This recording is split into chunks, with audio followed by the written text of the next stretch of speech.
President Trump's sweeping global tariffs for more than 90 countries have come into effect. Minutes before, he took to social media saying it's midnight, billions of dollars in tariffs are now flowing into the United States of America. These tariffs, or taxes on goods exported to the US, were first unveiled back in April as his plan to change the global economy, with virtually all of America's trading partners affected. August 1st was supposed to be Trump's power play, a sweeping tariff expansion. Over 70 countries targeted. Canada hit with a crushing 35% on key goods. The message? Ottawa would bow fast. But within hours, the shockwaves tore through America's own economy. Corporate earnings plunged. Farmers braced for canceled contracts. Prices at Walmart and Costco ticked upward, not next month, but that week. CEOs called emergency meetings. Wall Street's opening bell rang with panic. And in Ottawa, no screaming press conferences. No midnight retaliation. Prime Minister Mark Carney simply stood still, letting Washington sweat. While U.S. industries bled, Canada quietly moved pieces behind the scenes. This wasn't just a trade fight, it was a geopolitical chess match. And the next moves would leave Trump blindsided.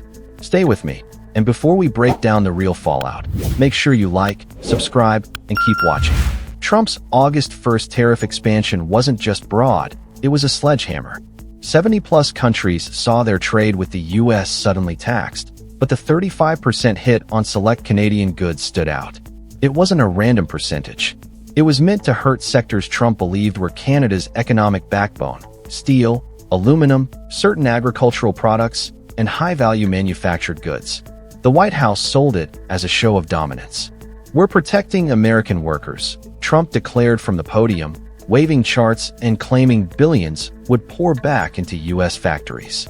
But the reality set in faster than anyone in his administration expected. By the close of that first week, U.S. companies were reporting damage, not gains. Auto manufacturers that relied on Canadian steel saw their supply costs spike overnight. Ford, GM, and Stellantis quietly told investors they'd be adjusting quarterly guidance. Code for profits are going down. The pain wasn't just in boardrooms. Prices in consumer-facing industries moved instantly. Lumber-dependent home builders raised project costs mid-contract. Furniture prices jumped. Grocery chains flagged higher costs for Canadian produce and meat. It wasn't hypothetical inflation, it was visible at the checkout line. And here's the kicker. Much of this inflationary punch came from pre-existing dependence. The U.S. had spent decades intertwining its supply chains with Canada under NAFTA and now USMCA. Breaking those links overnight wasn't like flipping a switch, it was like ripping out part of your own wiring. The U.S. bleeds first. Analysts on CNBC and Bloomberg began pointing out a brutal irony. While tariffs were supposed to make Canada pay, American importers were footing the bill immediately. That's how tariffs work. The tax is paid at the border by the importing company, not the exporting country. Businesses either ate the cost or passed it directly to consumers. Farm states were among the loudest complainers. Canada is the second largest market for U.S. agricultural exports, and within days, Ottawa signaled it would slow-roll purchases of American grain and pork. The retaliation wasn't loud, it was methodical. Canadian buyers started sourcing more from Brazil and the EU. That subtle shift cut deep into rural economies Trump once counted as unshakable political strongholds. Wall Street didn't miss the shift. The Dow shed 600 points within 3 trading days, erasing weeks of gains. It wasn't catastrophic, but it was a warning. Markets hate uncertainty, and this tariff war had no roadmap. North of the border. Meanwhile in Ottawa, the tone couldn't have been more different. Prime Minister Mark Carney didn't hold an emergency meeting in front of cameras. He didn't make bombastic threats. Instead, he convened a quiet session with trade advisors, provincial leaders, and energy executives. The message was clear: don't take the bait. Canada's initial hit was real. Certain manufacturing hubs in Ontario saw orders paused, and Alberta's exporters to the U.S. worried about longer-term energy implications. But Carney's government identified a key fact within hours. Trump had left Canadian oil, gas, and electricity untouched. Why? Because cutting off those flows would hurt U.S. consumers far more than Canada. That was leverage, and Carney wasn't about to waste it. Using USMCA as a shield. One of the first moves Carney's team made was digging into USMCA provisions. Under the agreement, certain retaliatory measures and dispute mechanisms could be triggered without escalating to a full trade war. This wasn't about fighting in public, it was about using the very framework Trump had bragged about signing to Canada's advantage. By keeping oil and energy flowing south, Carney ensured Canada still had an indispensable bargaining chip. At the same time, his government opened back channels to Mexico, the other USMCA member. Mexican officials were already wary of Trump's unpredictable trade policies, and Ottawa saw a chance to quietly strengthen trilateral ties while Washington focused on its own domestic blowback. A calculated silence. In the media, Trump dominated the headlines. His administration talked tough, promised more tariffs if Canada dragged its feet, and even floated linking trade to unrelated political issues, a hint of the Palestinian statehood demand that would come later. Carney, in contrast, played the long game. He understood something Trump either didn't see or refused to admit. Panic plays into your opponent's hands. If Canada retaliated immediately with visible tariffs, it would risk sparking a tit-for-tat spiral that could cripple smaller industries and give Trump a political win among his base.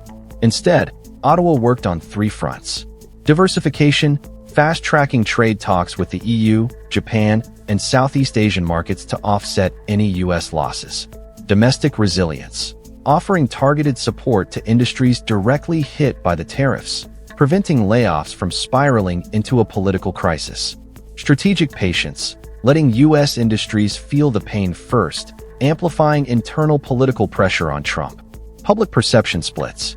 By the end of August's first week, the contrast was stark. In Washington, Trump's rhetoric got sharper. We will not be pushed around by Canada.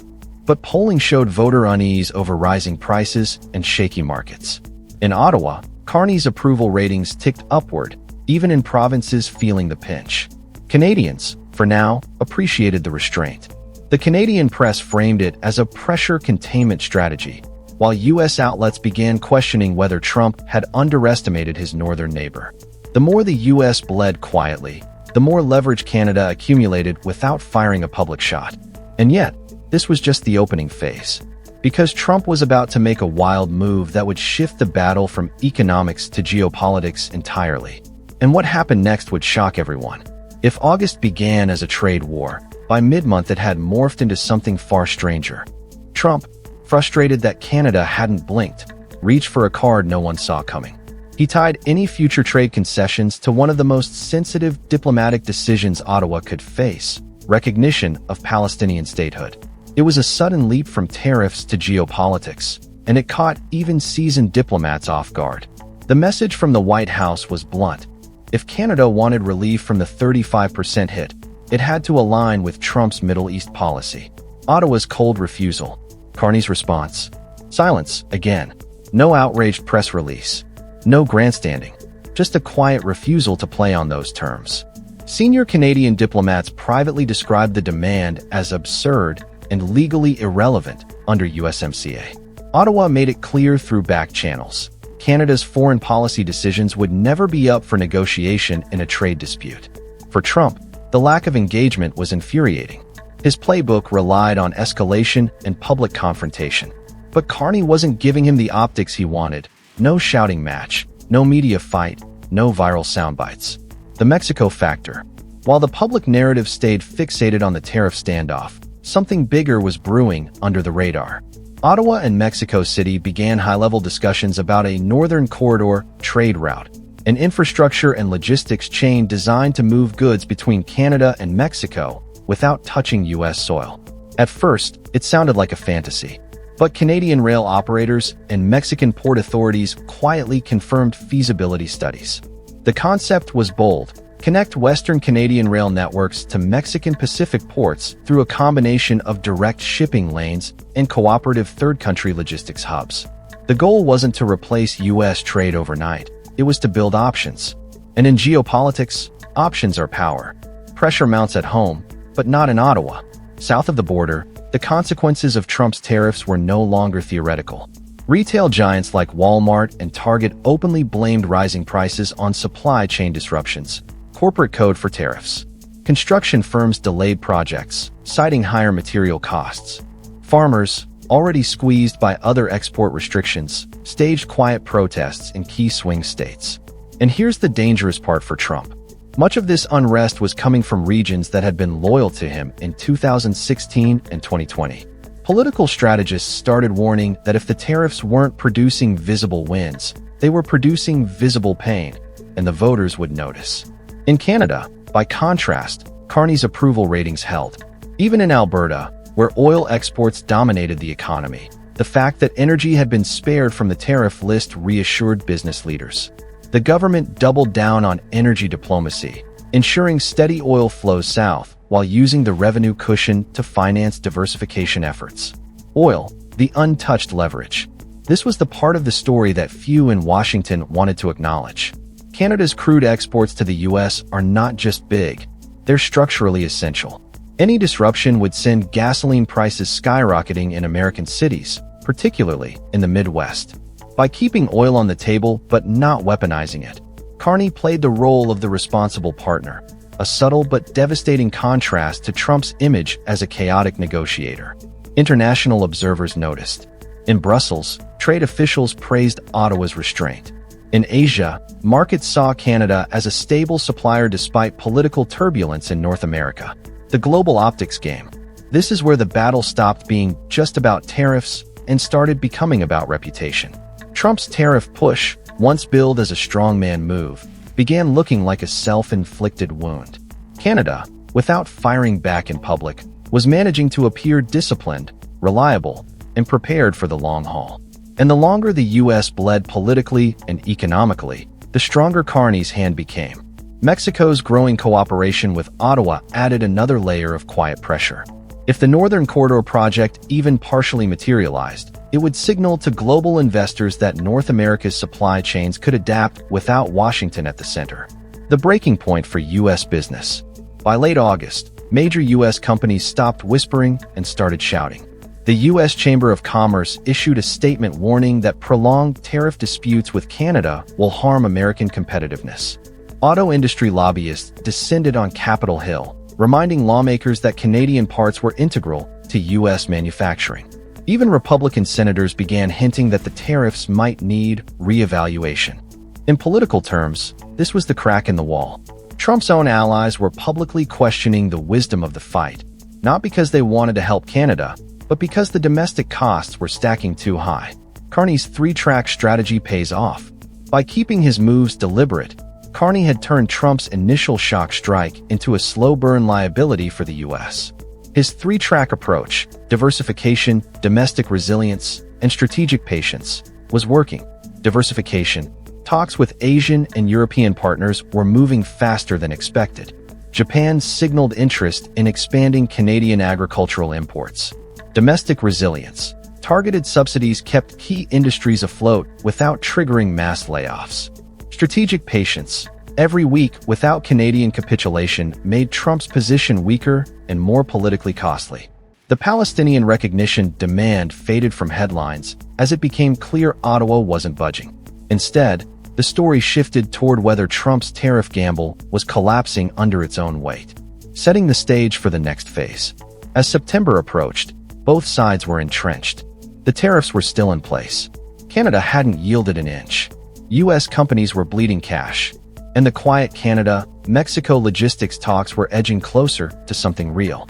In the press, Trump continued to insist victory was around the corner. But behind closed doors, advisors knew the truth. The more this dragged on, the more it looked like Canada had outmaneuvered the United States without firing a single retaliatory shot.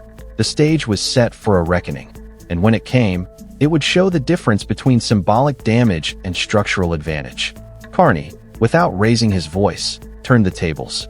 He used USMCA protections, kept energy exports flowing, and quietly built new trade lifelines with Mexico and beyond. The result? Canada took the hit, absorbed it, and walked away with more leverage than it started with. This is the difference between reaction and strategy, between shouting for headlines and playing the long game. One country came out looking unpredictable and isolated. The other came out looking like a dependable partner on the world stage. The lesson here is simple. In geopolitics, patience can be the most devastating weapon. If you found this breakdown valuable, hit like, subscribe, and turn on notifications, because the next twist in this trade war is coming, and you'll want to be ready.